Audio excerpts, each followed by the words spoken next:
Olá, olá. Vamos ver se estamos ao vivo já. Acho que sim. Bem-vindas, bem-vindos, bem-vindes. Aqui cabe todo mundo que tem bom coração, como diz a música da minha amiga Raíssa Fayet. Já estamos ao vivo. Oi, pessoal. Tudo bem? Alexandre, né? Alexandre Terreira, Alisson, a nossa querida Márcia Carneiro Leão, com quem fizemos uma live outro dia, Matheus, tudo bem? Elsa, Batistel, Sônia, sejam todos bem-vindos. Vamos esperar então a nossa convidada de hoje, a doutora Patrícia Bianchi, com quem a gente vai ter a alegria de bater um papo aí sobre justiça ambiental e as questões de gênero. Que bom, sejam bem-vindos. Obrigada, Ali. Boa noite, eu agora falo bom dia, boa tarde, boa noite. Que bom. O Matheus está dizendo aqui, vamos ter uma palestra mais tarde, estou ansioso. Então, pessoal, eu vou fazer uma palestra a convite da professora Maria para os alunos da OPET. Que bom, eu fico muito feliz com o convite, muito honrada. Bem-vindos então, Alessandra, Elden, Haroldo. A Patrícia Bianchi está aqui. Que bom, já vamos convidar a Paty para a gente começar a conversar. Deixa eu achá-la aqui. O Alisson, boa noite, professora Alessandra. Gratidão pela generosidade de compartilhar o seu conhecimento conosco. Imagina, gente, eu mais aprendo do que qualquer coisa, né? Mas eu fico muito feliz. Obrigada, Alisson. E vamos ver, a Patrícia está entrando, a minha mãe entrou aí. Oi, mãe. Matheus. Oi, Márcia. Luciane Trípia. Vamos ver o que aconteceu que não deu certo. Vou tentar chamar a Paty de novo, porque não deu adicionar. Vamos ver. Acho que agora vai. Tudo bem, Lu? Então, tá conectando. Aê, Paty, você só tem que virar seu celular, amiga. Tá me ouvindo? Meu Deus. Vamos lá. Tudo bem? Vou virar aqui, vou tentar. Peraí. Senão a imagem fica de cabeça para baixo. Opa. Não tem problema, não se preocupe. A conversar. Tudo certo. Opa, vamos tentar deixá-lo aqui, porque aqui é vermelho agora. Deixa eu ver se dá. Tá ótimo. Tá me ouvindo bem, querida? Peraí. Opa. Tá ótimo. Acho que ficou bom. Tô te ouvindo bem. Que bom, que ótimo. Oi, Matheus, todo mundo que chegou aqui. Paty, minha amiga, seja bem-vinda. Quero ter você aqui conosco. Obrigada. Pode mexer aí, a gente espera, não tem problema. Enquanto isso, Paty, enquanto você arruma aí sua câmera, eu comecei as minhas lives por conta da Covid, a violência contra as mulheres disparou e eu não sabia o que fazer para ajudar as mulheres e resolvi as lives, porque assim as minhas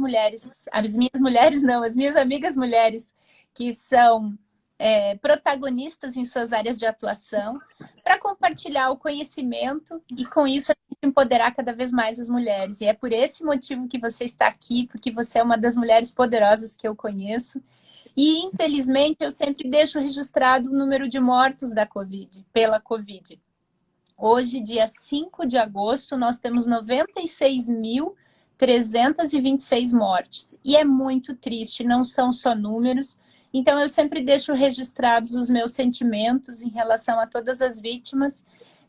Mas, enfim, e eu sempre faço algumas homenagens, se você me permite, Paty. Hoje eu queria fazer uma homenagem para um grupo de mulheres que fazem a nossa vida muito mais feliz, que são as domésticas, as diaristas, as babás, as cuidadoras, essas mulheres que cuidam dos nossos lares para que a gente também consiga estudar, trabalhar, produzir, e elas são as nossas irmãs aí que estão na luta e na labuta, como se diz, né? Então, eu queria deixar registradas essas questões. Pronto, deu certo nossa câmera aí? Deu tudo certo. Boa noite, Alessandra. Boa noite a todos.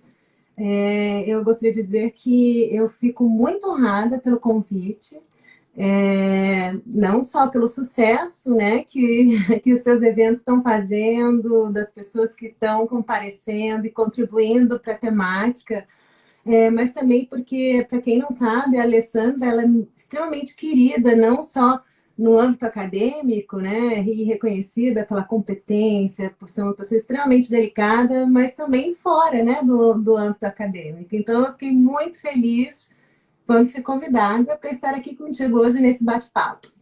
Que alegria ouvir isso. Muito obrigada, gratidão. Eu fico feliz, fico lisonjeada. Bondade sua por você ser minha amiga.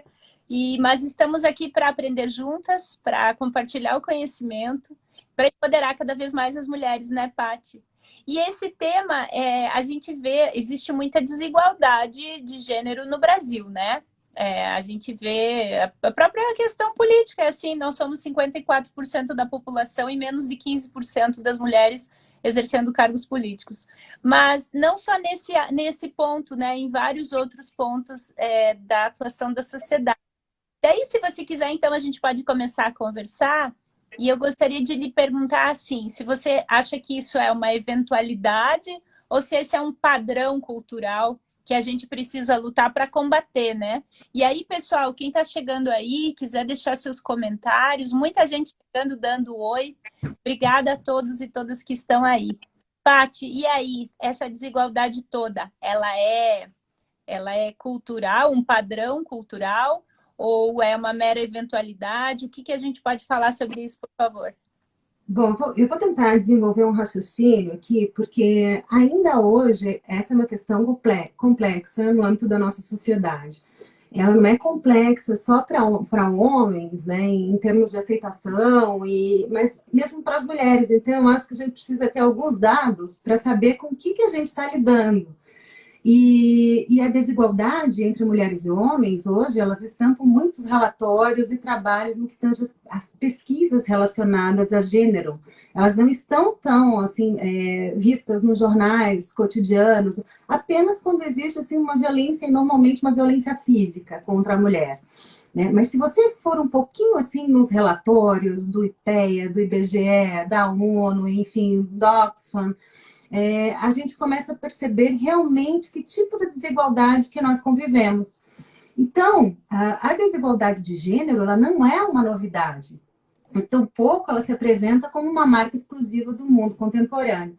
Paul Singer, por exemplo, que foi um estudioso nesse assunto, ele afirma que a subordinação das mulheres aos homens decorre de preconceitos seculares, né, contra a capacidade e inteligência das mulheres.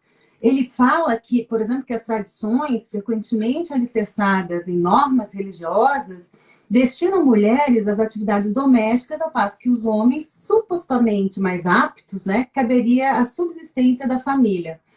Aí a mulher, num processo histórico, ela é tida como naturalmente dependente do homem, ao qual ele deve obediência, devoção e lealdade. E essas noções, elas são, agora até explicando para nós mesmos de uma forma, né, elas são internalizadas por homens e mulheres, e que aprendem desde cedo observando os comportamentos dos pais e outros membros da família.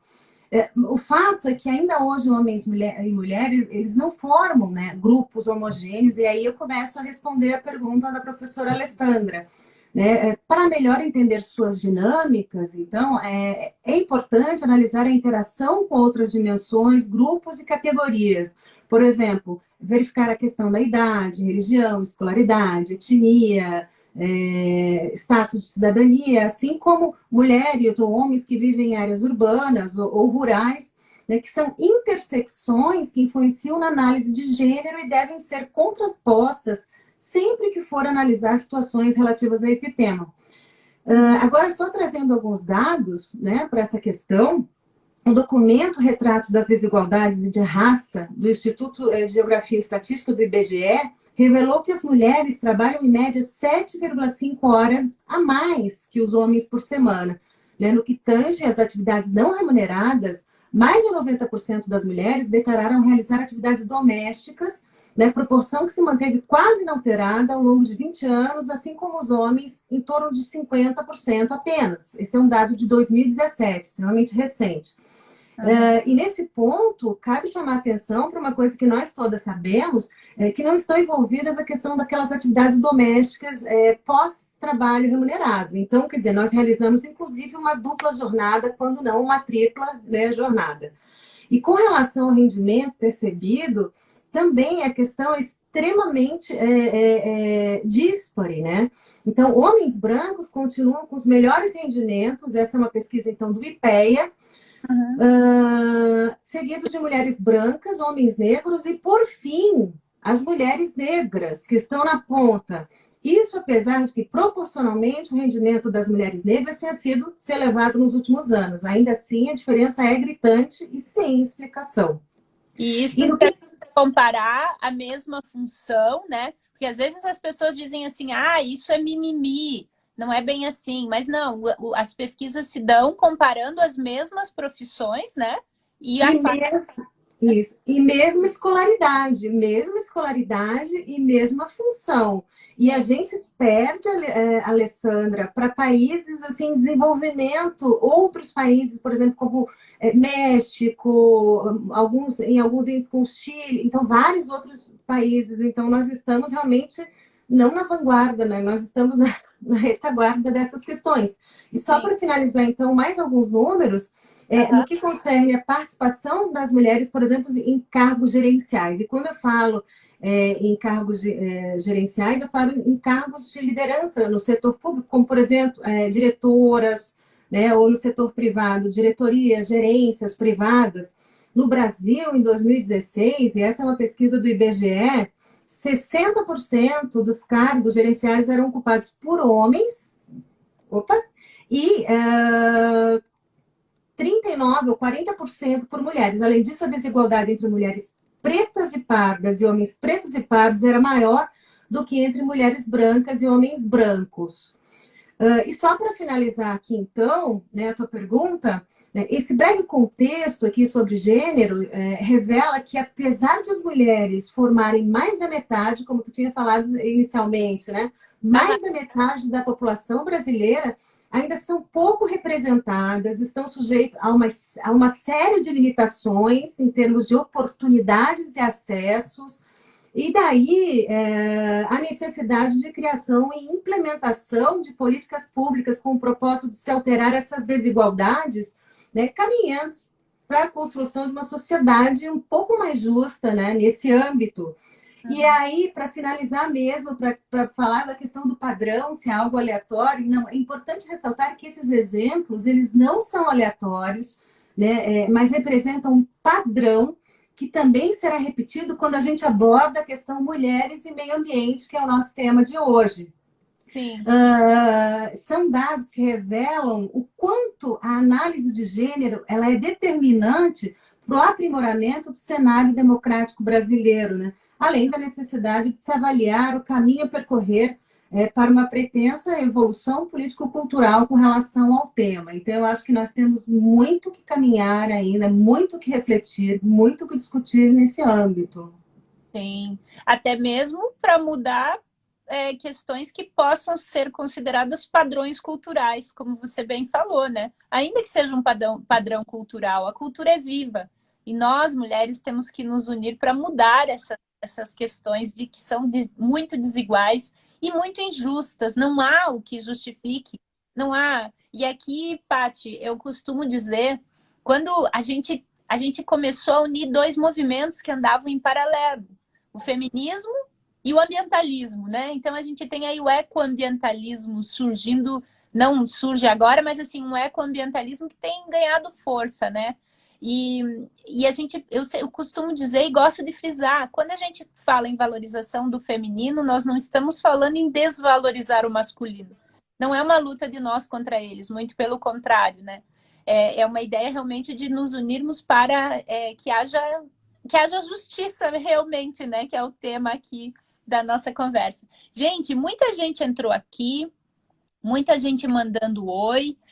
A Anne, o Jade, a o Cris Vieira, o A Cris Vieira tem... Não, é o... Desculpa, gente, aqui às vezes é ruim de enxergar. Postura Sustentável, Ali Love Regi, sejam todos bem-vindos aí.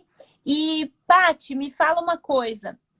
Você já começou a falar um pouco sobre isso, né? Sobre a questão de meio ambiente e desigualdade de gênero, né?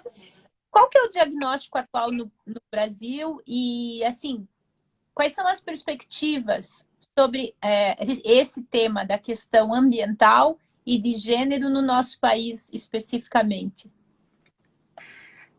Essa é uma questão um pouco mais afunilada, né, que a gente entra aqui para tratar a questão mulheres e meio ambiente. Como a gente falou de um quadro geral, de algumas estatísticas que comprovam, né, por órgãos oficiais, que nós temos menos oportunidade, que nós assumimos um encargo maior em termos de dia a dia, de trabalho.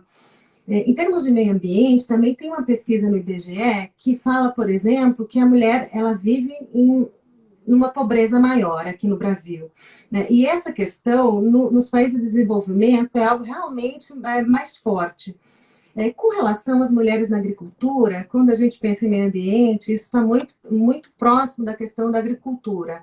Quando a gente pensa em agricultura, e sobretudo na agricultura familiar, a mulher também tem, em termos de pesquisas, tanto de órgãos oficiais quanto de órgãos não oficiais, ela também é desfavorecida. Então, o seu trabalho, ele não é um trabalho valorizado, é um trabalho que é considerado um trabalho doméstico, por mais que ela seja uma produtora rural, por mais que ela se empenhe, né, na fabricação de produtos artesanais, por mais que ela faça todos os bastidores, né, que chamam de bastidores, ou mesmo que ela tome a frente do trabalho, sempre o produtor rural, na maioria das vezes, é um homem. E isso é uma crítica feita por alguns autores que tratam desse assunto. E eu trouxe um dado para vocês do Censo Agropecuário, por exemplo, divulgado em 2017 do IBGE, que fala que a responsabilidade pela direção e estabelecimento agropecuário no Brasil é de 80,9% dos homens e apenas 19,6% das mulheres, ou seja, o homem ainda é o tradicional produtor rural. E isso, lembrando mais uma vez que é feita toda uma pesquisa mostrando que a mulher ela caminha lado a lado com este homem, né? Só que ela nunca recebe o título da produtora rural, enfim, para ela não cabe a questão da liderança e não cabe o coroamento em termos de protagonismo, ainda que ela seja a protagonista, né? Então é uma questão cultural, como a gente falou anteriormente, e que a professora Alessandra falou com toda a propriedade, que a cultura ela é viva e a gente precisa trabalhar muito para que ela se ajuste à realidade, né? Afinal de contas, a gente vive uma realidade extremamente arcaica e por uma contemporaneidade cheia de avanços, cheia de tecnologia, e a gente precisa caminhar também com essa tecnologia. O mundo ele não se torna moderno apenas pela tecnologia. Bom, tem uma crítica que eu acho muito bacana de uma agrônoma chamada Emma Siliprandi, que ela fala que, embora que o sistema jurídico brasileiro reconheça plenamente a igualdade entre homens e mulheres e condene quaisquer discriminações baseadas em sexo, dentro das famílias, nas comunidades e em muitas instituições, persiste a visão patriarcal de que o homem é o chefe da família. E essa visão ela é reforçada por práticas institucionais, né, sexistas, muitas vezes apoiadas por normas legais e pretensos regulamentos neutros, mas na prática são omissos com relação a gênero e contribuem para a manutenção de uma cultura excludente com relação às mulheres. Segundo essa pesquisadora, na agricultura, o papel das mulheres é de suma importância na produção de alimentos, como, por exemplo, na criação de pequenos animais, na preservação e adaptação de espécies, sobretudo na transmissão de conhecimentos sobre a produção e uso de plantas medicinais. E ela fala uma coisa muito importante, o trabalho das mulheres hoje na agricultura, Alessandra, é um trabalho que é uma atividade de resistência ao modelo produtivo baseado na monocultura e no uso intensivo de tecnologias e combustíveis fósseis. Mas, infelizmente, essas importantes atividades não são valorizadas socialmente, né, e são, ao contrário, são marginalizadas frente aos grandes cultivos, né, comerciais, que, sob a responsabilidade de homens, são considerados principais. Aí eu também poderia citar aqui a questão dos resíduos sólidos, onde as mulheres participam em 70% no âmbito das cooperativas, isso aqui são dados também, né, oficiais. Trabalham com a questão da reciclagem no âmbito, tanto fora do âmbito doméstico quanto no âmbito doméstico. As mulheres são protagonistas, e quando eu falo que elas são protagonistas, são com relação a dados mesmo, né? Eu Falando... você trazer dados, Paty, porque assim, realmente, né, dados científicos, nega-se muito a ciência. Mas a partir nós que somos estudiosas e as pessoas que estão ouvindo a gente conversar e que estão participando, é importante termos esses dados para ter a real dimensão do problema que nós precisamos nos unir para resolver, né? Uma coisa que me ocorreu quando você estava falando, desculpa eu te interromper, eu fiz uma live aqui há uns dias com a Karina, que é minha amiga, que é produtora de alimentos orgânicos. E eu comentava com ela que nós chegamos ao ponto de um dia, numa determinada, não vou falar o lugar, já ia falar o nome, né? Mas num determinado local, trocarmos sementes crioulas. E eram sementes crioulas orgânicas, e parecia que nós estávamos fazendo algo muito errado, porque essa da monocultura, né? E a gente sabe que são os pequenos produtores também que produzem os alimentos que a gente come diariamente, as frutas, os legumes, as verduras, enfim, os tubérculos. Mas aí você falou disso, eu me lembrei da gente trocando sementes crioulas orgânicas como se fosse algo errado. E a gente não pode, isso é uma inversão de valores. E na agricultura também, Paty, você destacou muito bem a tecnologia, né? Porque poderia se pensar assim, bom, mas os homens, eles têm uma maior aptidão física para trabalho braçal, que demanda força bruta mesmo. Mas hoje, com a tecnologia e com as tecnologias, de modo geral, até isso estaria superado, né? Então, assim, seria algo além, para quebrar esses paradigmas mesmo, né? Eu lembrei disso tudo, até nem sei se você quer falar alguma coisa a respeito. A Márcia fez um comentário aqui, pode falar. Você quer falar da Márcia primeiro? Uhum. A Márcia diz assim, poder cultural brasileiro, não? Na Europa, tivemos a Dama de Ferro, Margaret Thatcher, agora Angela Merkel. Aí ela continua, Michelle Bachelet do Chile, agora na ONU, a primeira-ministra da Nova Zelândia, que conseguiu em pouco tempo erradicar o coronavírus. E aí, assim, desculpa. E aí, assim, o que a gente tem é uma quantidade de mulheres protagonistas muito grande. E aí a Márcia está aí aplaudindo o protagonismo das mulheres, né? Desculpa te... Não, sem problemas. Aí, Alessandra, só falando aqui com a Márcia, então, viu, Márcia? Isso é quando nos dão a oportunidade. Acontece tudo de bom, né? Aliás, independente do sexo, a gente também não pode generalizar, né? Mas o que a gente se baseia, acho que a professora Alessandra Galli falou uma coisa muito importante, que a gente tem que ter uma baliza, né? A gente não pode falar as coisas porque a gente acha, né? Claro que a gente acha muita coisa, mas assim, em termos de acadêmicos, ou em termos assim, até de ter uma certa responsabilidade nas questões que a gente profere ou fala, é bom sempre se balizar em termos de estudos que são realizados por órgãos importantes, que trabalham, às vezes, muitas vezes, exatamente para isso, para levantar diagnósticos e nos mostrar uma realidade um pouquinho aproximada do que essa realidade efetivamente ela é, né? Claro. E aí, só para terminar a tua pergunta do diagnóstico, Alessandra, porque eu acho muito importante, eu estava falando do Brasil até agora, os dados que eu estava falando eram IBGE, IPEA, e agora eu queria falar só no finalzinho da ONU, né, que é muito importante, que faz um trabalho bem interessante, que hoje em dia tem até aquele site ONU Mulheres, mas eu vou falar de um relatório que é de 2009, que foi um relatório que levantou muitas coisas interessantes. e que fala, né, que as mudanças climáticas elas causam um amplo impacto no meio ambiente, influenciando o desenvolvimento social e econômico. Contudo, essas mudanças elas não se dão, os efeitos, de uma forma homogênea também. Né? Que os seus efeitos variam entre regiões, entre gerações, então algumas gerações não sofreram tanto esse efeito, né? O grupo de renda, se você tem mais ou menos dinheiro, e se você é homem ou mulher. Né? Então, as mudanças climáticas, os efeitos são diferenciados se você é homem ou mulher. Não sou eu que estou falando, é a ONU. Tudo bem, gente? Então, em razão, né, em parte, as capacidades adaptativas baixas também, os países em desenvolvimento também acabam sofrendo mais com as mudanças climáticas, segundo esse relatório da ONU de 2009. E as mulheres também, ainda segundo esse relatório, formam uma parcela desproporcionalmente grande dos pobres em países em todo o mundo.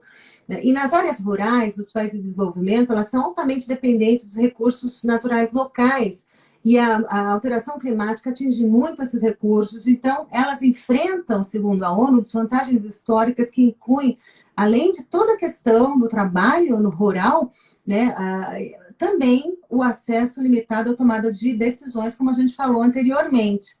E por fim, em termos de perspectivas, né, quais são as perspectivas que nós teríamos hoje sobre esse assunto de mulheres, meio ambiente, né, a questão de gênero? Eu entendo que no âmbito das políticas públicas futuras, que seja em questões que envolvam, por exemplo, agricultura, resíduos sólidos, mudanças climáticas, entre outras, sempre será necessário uma análise de gênero a fim de que essas necessidades e prioridades das mulheres sejam levadas em conta, né? Não para privilegiá-las, não, como a professora Alessandra falou anteriormente, mas para ver quais são as dificuldades, se essas dificuldades são maiores ou menores, e ajustar essas políticas a fim de torná-las mais equânimes, mais justas, né? Porque se vários dados, né, do IBGE, do IPEA, do Oxfam, da ONU, dizem que as mulheres elas são mais pobres estatisticamente, elas suportam mais riscos ambientais, inclusive climáticos. Então, os governos, em termos de políticas públicas, deveriam pensar essas questões, problematizá-las, né, no momento em que estabelecem as políticas públicas. Perfeito, perfeito. E é aquilo que você falou, a gente precisa dar oportunidade, e nós, mulheres, precisamos criar essas oportunidades, né?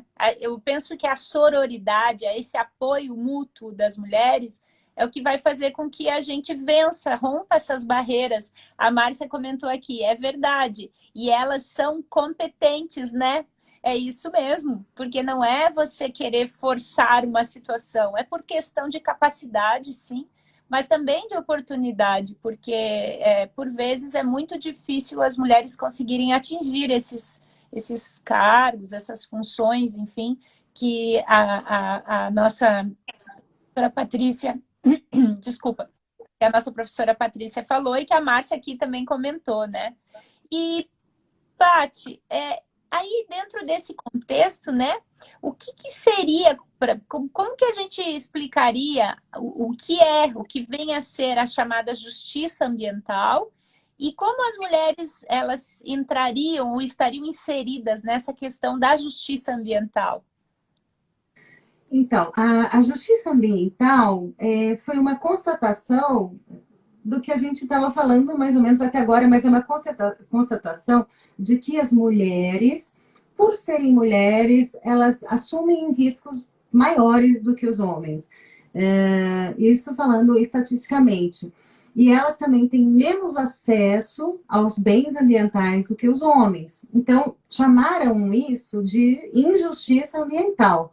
Né? E existe uma pessoa bem importante, assim, que eu gosto muito, que é a professora Ria Serad, que ele enfatiza que se há uma diferença, né, nos graus de exposição das populações aos males ambientais, que isso não decorre de nenhuma condição natural, determinação geográfica, causalidade histórica, como a gente também já tinha falado antes, né? Mas de processos sociais e políticos que distribuem de forma desigual a questão, né, da proteção ambiental. Então, só explicando de uma maneira assim bem didática, Isso.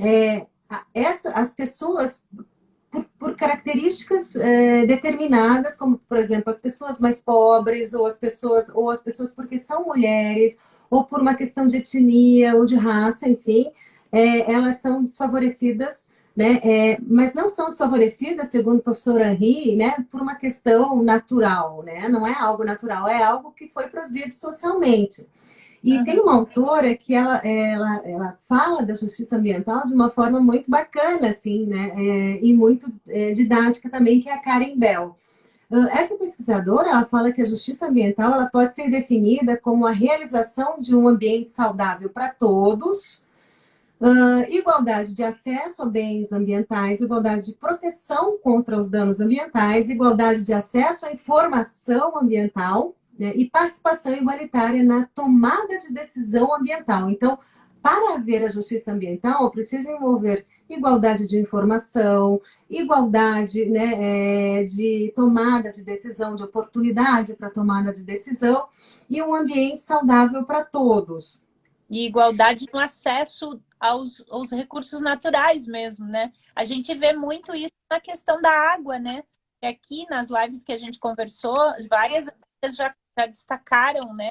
O quanto a mulher é prejudicada pela falta de acesso à água. A Sheila Pitombeira, nossa também amiga, isso que eu ia falar no início, né? Nós somos amigas também da Associação dos Professores de Direito Ambiental do Brasil, a APRODAB. A Sheila Pitombeira contava pra gente outro dia, na live que eu fiz com ela, que as meninas chegam a ter o crânio afundado porque são, no sertão nordestino, porque são as que colocam a lata d'água na cabeça para ir buscar água. Então, isso impacta fisicamente na vida delas, né? Mas tantos outros exemplos, o próprio fato das meninas não terem condição de continuar estudando, né? Por vários outros aspectos, mas, enfim, acaba... Eu pensei também na questão da água, em relação até aos próprios ciclos menstruais das mulheres, por não terem o mínimo de condição de continuar frequentando a escola nesses períodos, por falta de acesso à água, por falta de acesso a absorventes íntimos e tantas outras questões, deixam de estudar. E aí deixa de estudar e aí começa o círculo vicioso, né, Paty? Então, são muitos os exemplos, né? Eu achei muito bacana isso. São 4 pontos, então, né? É o acesso à tomada de decisão, o acesso ao recurso natural em si, e tem mais 2, você falou. Você pode repetir, por favor?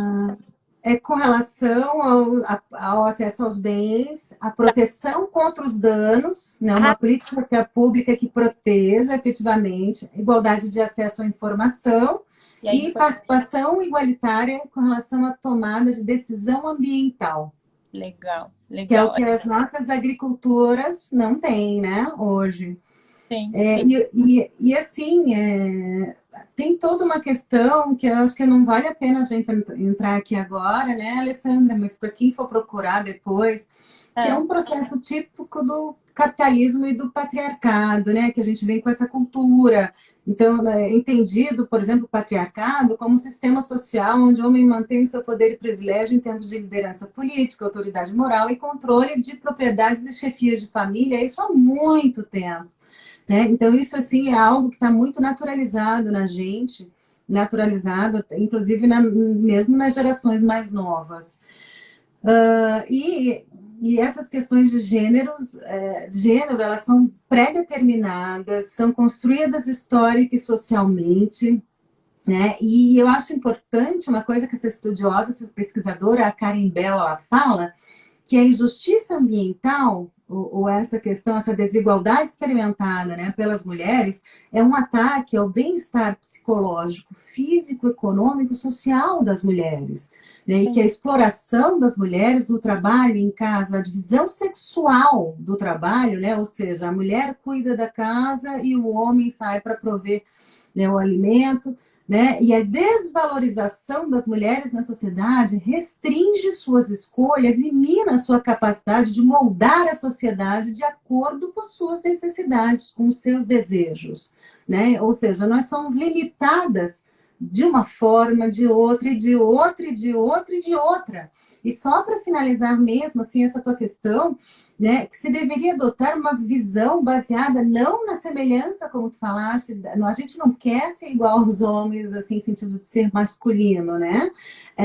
Mas nós deveríamos adotar uma visão de mundo baseada na diferença, de forma a fortalecer ou empoderar o grupo oprimido. O grupo oprimido aqui é uma linguagem que parece, mas é simplesmente dizer aquele que está sendo desfavorecido em termos, inclusive, de pesquisas, de dados, né?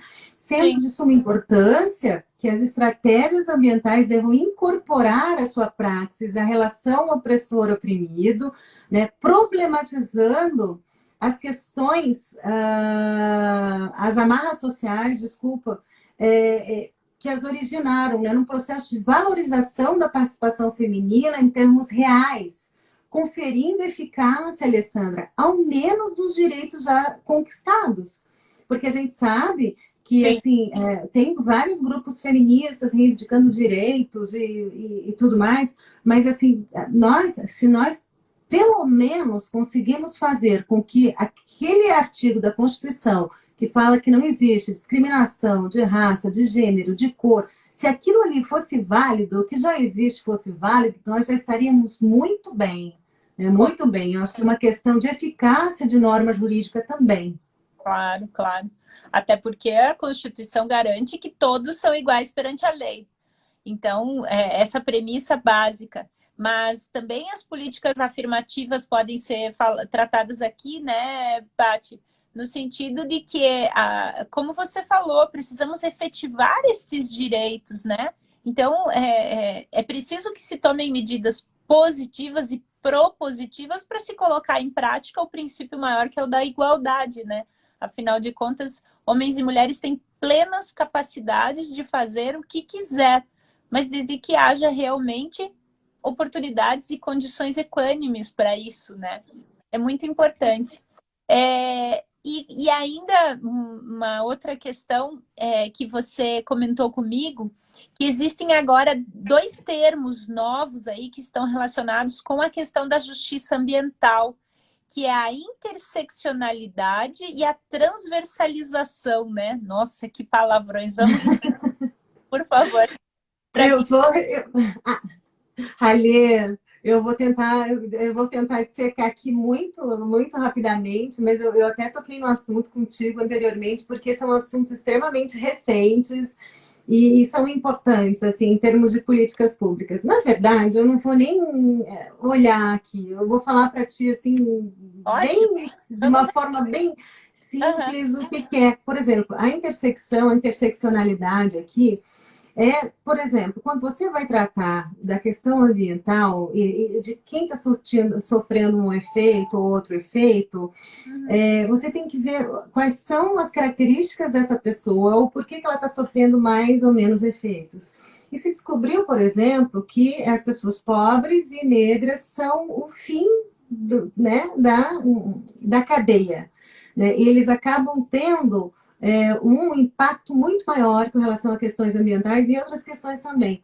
Então, por isso que essa teoria da interseccionalidade, que é tratada com muita propriedade pela Kimberly Williams Crenshaw, né, que é um dos grandes nomes hoje com relação a esse assunto, mas falando de uma maneira muito simplificada, é dizer que quando for estudar a questão de gênero, não basta estudar a questão de gênero para se ter uma ideia exata, né? Porque outras questões têm uma intersecção importante.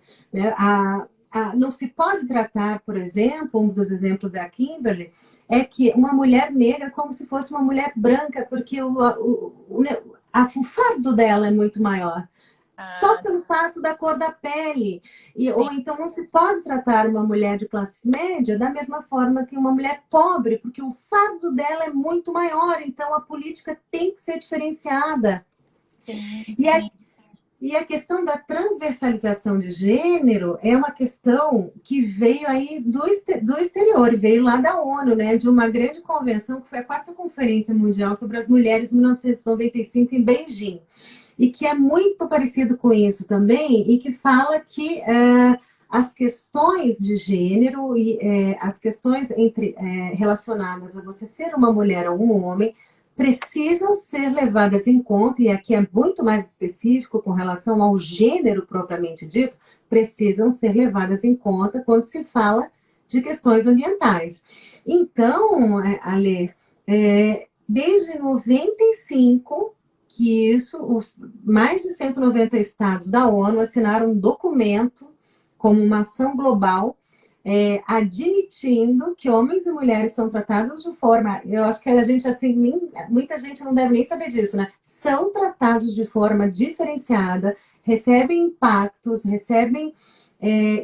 negativos em termos ambientais de forma, ou não, ou outros, de forma diferenciada, e por isso existe esse acordo, né, que foi firmado, essa plataforma de ação de Beijing, falando que o desenvolvimento sustentável, tão almejado pela ONU e por alguns países, né, ele não se dará se não houver uma transversalização do gênero, que significa, de modo bem simples, você levar em conta as diferenças na hora de aplicar suas políticas públicas estaduais. Senão você estará fazendo uma política extremamente superficial e que não terá uma eficácia positiva, não terá uma eficácia no plano dos fatos, sendo que você aplica uma norma geral para todos como se todos fossem iguais e não são, né? Ou seja, faça um estudo, né? O recado que a ONU está dando aqui desde 95, governos façam um estudo para ver o retrato da sua realidade social, para ver o retrato dessas desigualdades e aí sim formular uma norma que se adeque à sua realidade. E assim talvez ela pegue, né? Porque com essas normas que nós temos hoje, é um pouco difícil. Com certeza, com certeza. A Luciane Tripp, a nossa amiga querida, está dizendo verdade. É importante e necessária a observância da interseccionalidade na elaboração de políticas públicas. E é interessante, na live passada, a Beatriz Cobo de Lara, que foi minha aluna, minha amiga, ela comentou assim, falando sobre a questão das mulheres e tal, de gênero, ela comentou assim, que ela via como uma necessidade também de ação, então um direito, mas também um dever das mulheres de agir. Mas é perfeito isso, essa interseccionalidade, essa transversalização. Porque é muito fácil para nós, que somos mulheres brancas, que tivemos um nível de acesso a todas as garantias fundamentais que a Constituição nos prevê, tivemos escola, tivemos casa. Para nós, a situação da justiça ambiental, ela é absolutamente diferente, como você falou, do caso de uma mulher negra ou de uma mulher em situação de vulnerabilidade social extrema, uma mulher que esteja na rua. E às vezes as pessoas falam morando na rua, ninguém mora na rua. A pessoa está num grau de vulnerabilidade extremo estando na rua. E o fato de ser mulher também traz aí as suas dificuldades e peculiaridades, né? É muito interessante isso. Legal. E, bom, e como é que a gente muda isso, então, Paty? E assim, uma mensagem final, porque o nosso tempo está quase encerrando aí, uma mensagem de empoderamento mesmo das mulheres, né? Como nós podemos contribuir ainda mais com para romper esses laços culturais que são anacrônicos e que por vezes nós mesmos reafirmamos, né? Com pequenos hábitos, enfim, com pequenas manifestações mesmo, né? Que acabam se tornando cultura, e, enfim. Falei, não disse nada. Quero que você me ajude, prof, por favor. Imagina. Ale, não, eu queria fazer primeiro um gancho rápido de 2 minutos sobre o que tu falaste, que eu achei muito importante. Assim, nós somos mulheres brancas, não, assim, classe média, média baixa, mas enfim, que teve, por exemplo, minha família, todo mundo teve que dar um duro para estudar, então eu vejo muita gente falando assim, a gente tem um duro para estudar, então todo mundo pode dar um duro, né? E aí vai e vence. E assim, como eu vejo que isso é uma ilusão grande que nós temos ainda enquanto sociedade. Esses dias eu estava numa reunião, por exemplo, numa reunião colegiada, e eu falando assim, olha, nas audiências públicas, né, hoje em dia, que agora são virtuais, as pessoas não conseguem ter um acesso como nós. Aí as pessoas argumentaram da seguinte forma, não, mas hoje em dia todo mundo tem celular, né? Ah, Todo mundo tem celular. Aí eu falei, não, todo mundo tem celular, mas quem tem dinheiro em época de Covid, está recebendo aqueles R$ 600 realmente porque precisa, está desempregado há 5, 6 meses, sei lá, né? sim, E pode pagar um plano de dados ali. Quem sim, pode pagar um plano de dados para durar uma reunião 1 hora? claro. Então, quer dizer, limita o acesso? Não limita? Agora, as pessoas, eu percebo, não é por maldade, eu acho, mas elas não conseguem visualizar, né, que isso limita o acesso de outras pessoas, né? Não limita o dela, funciona muito bem, né, em termos para quem tem acesso à internet, um plano de dados, uma internet boa, enfim, né? Mas assim, o que eu poderia dizer, assim, em termos da questão que tratamos hoje aqui, né, é que assim a gente tem um processo lento, né? Hoje, assim, eu vejo de mudança de padrões culturais de gênero, mas existe sim uma mudança, a gente precisa admitir, que amenizou algumas barreiras. Por exemplo, a mulher hoje ela tem mais acesso ao mercado de trabalho do que no início do século passado, né? A escolaridade, o IBGE tem também, e o IPEA tem pesquisas, a mulher ela tem uma escolaridade maior, né? Então a gente teve alguns avanços que precisam também ser vistos. Né? Reconhe- Com... Oi? Precisam ser reconhecidos também, como vitória. Recon... Com certeza, porque afinal de contas a luta das nossas antecessoras não poderia ter sido em vão, né? Então, a gente só precisa dar continuidade. E, assim, contudo, né, as desigualdades postas e impostas socioculturalmente, as mulheres, ainda dificultam suas trajetórias, né, tornando-as mais árduas, injustas, né, num sistema de opressão estruturada que termina por influenciar a própria questão do meio ambiente. Então, essas diferenças que foram moldadas pela história, que foram socialmente construídas, né, onde foram estipulados papéis e oportunidades para homens, isso aqui é para homens, isso aqui é para mulheres, né? A prática cotidiana e a interação com o meio ambiente, a mulher assume uma importância, né? Pelo que eu li, assim, quando eu fui convidada por ti, eu vi a importância do protagonismo da mulher na questão do equilíbrio ecológico. Alessandra, com relação à reciclagem, com relação ao cuidado com o meio ambiente, com relação à agricultura. Então, a mulher ela é extremamente aliada do equilíbrio ecológico. Em compensação, elas são as que têm menos oportunidade e menos acesso e mais riscos, assumem mais riscos ambientais pelos dados da ONU, do IBGE também. Então, a injustiça ambiental de gênero, ela não combina, ela não se coaduna, né, com os aspectos contemporâneos, assim, que pretendam padrões aceitáveis de evolução histórica, cultural e sociológica. Ou seja, como eu falei inicialmente, a questão da mulher hoje, ela não combina com a contemporaneidade, ela não combina, né, com a pós-modernidade, assim, com esse desenvolvimento tecnológico estrondoso. Então, nós precisamos superar essas questões. E a superação dessas questões, ela se dá com o quê? Com muita informação, isso falando só em princípio, né? A gente poderia falar muito tempo sobre isso, mas só para terminar, eu acho que com muita informação, conscientização e com a questão do próprio exemplo, porque a questão do patriarcado, do machismo e as questões que envolvem toda uma cultura que não é só brasileira, é uma cultura mundial, elas são também propagadas pelas mulheres, né? E por mim também em alguns momentos, né? Que mesmo que tenha informação, então além da informação e da conscientização, nós precisamos nos policiar. Desculpa a expressão, porque fomos criados, minha mãe e meu pai são maravilhosos, mas por pais, avós, bisavós machistas, né? Porque era muito natural, foi tudo muito naturalizado.